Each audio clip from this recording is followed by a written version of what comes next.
What's up? So, for anyone out there that went with the Quonset style metal building, I built this one myself from a kit. It's a 40 by 50, and you're wondering about insulation. Oh boy, that insulation tag is heavy. I think I was quoted like 18,000, and I just flat didn't have that. So I went with a radiant barrier. Do I regret it? No. It was a hell of a lot harder to put up than I expected it to be. So it came with these, or didn't come with them, I had to buy them.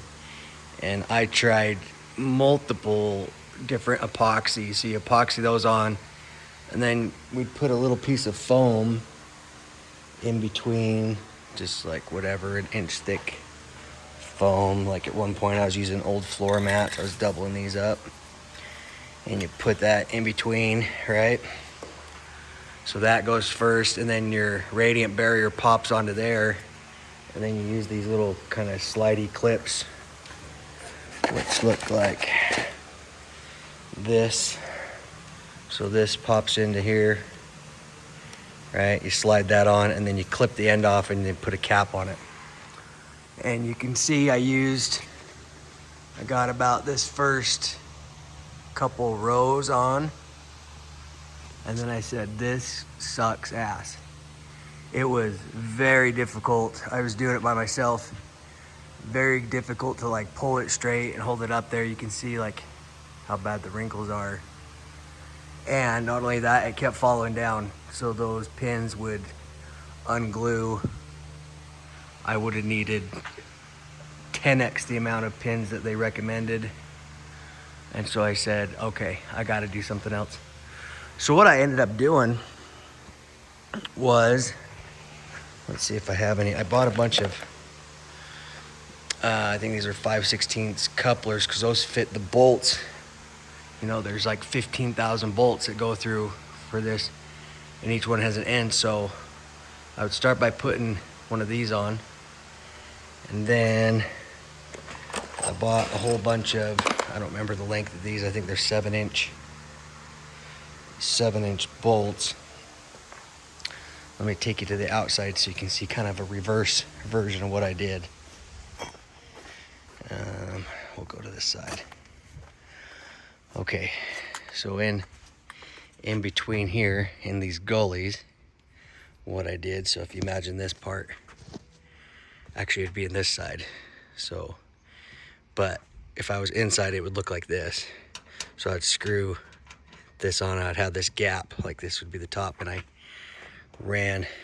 cut a bunch of pieces of plywood, like strips of it, like, 6-inch strips of plywood, just thin 7/16 or 1/2 inch. And then I bolted it too, so that there'd be a strip of plywood going clear down the outside. Does that make sense? So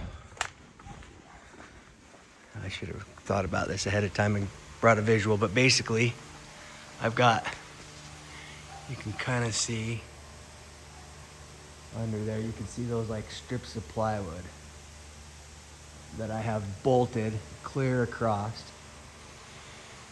about 2.5 per section, and they just go all the way across. So I just got a whole pallet of plywood, ripped them into 6-inch strips, bolted them up there, usually one on each side would do it, and then I stapled the whole thing on. You can see I just stapled the shit out of it, and it works.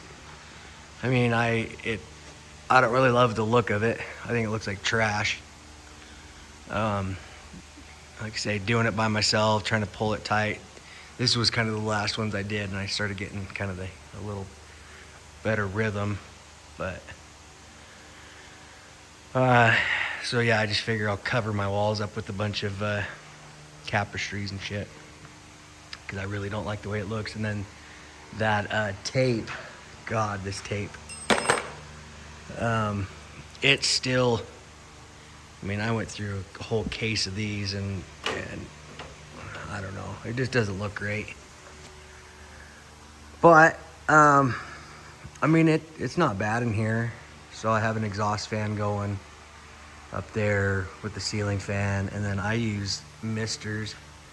You might be able to have caught them a little bit. I'm in Utah, and it's like 90 some odd degrees outside. I mean, this is probably gonna be a bad example because this is over here against the wall. I mean, if you come up and touch the wall, it's pretty warm, but I'd say it's probably 80 degrees in here and 90 plus outside. When you walk in here, it's a noticeable difference. It doesn't hold the heat or hold the cold. It's, like I say, so during the winter I run the pellet stove, and it's nice. So if it could be below freezing outside, 20 degrees outside, and it's above freezing in here with no heater running, it keeps that pretty consistent. So anyway, so was it, you know, if I had the money, you know, would I have done a different type of insulation? Sure. If you can afford it, I'd say do it. But, and if you're going to be living out of it, you have to. This would not be sustainable. But it does keep the condensation off. So that's the other thing about running those strips of plywood, you know, across. It creates an air pocket. And so that helps quite a bit. That way the buildings stay in a separate temperature from that little pocket of air from in here. So I don't have any, you know, I mean, I wouldn't know if it dripped anyway, just because the way I layered these. Although I did have to go through, by the way, because I started from here and worked my way up. And I should have really started from the ceiling and worked my way down. That way it was layered so that if there is any condensation or leakage, it goes down.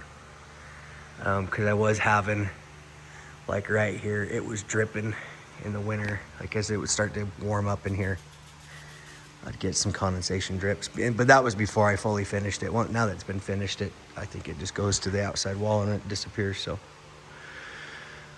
anyway, so hopefully that helps somebody out there, huh?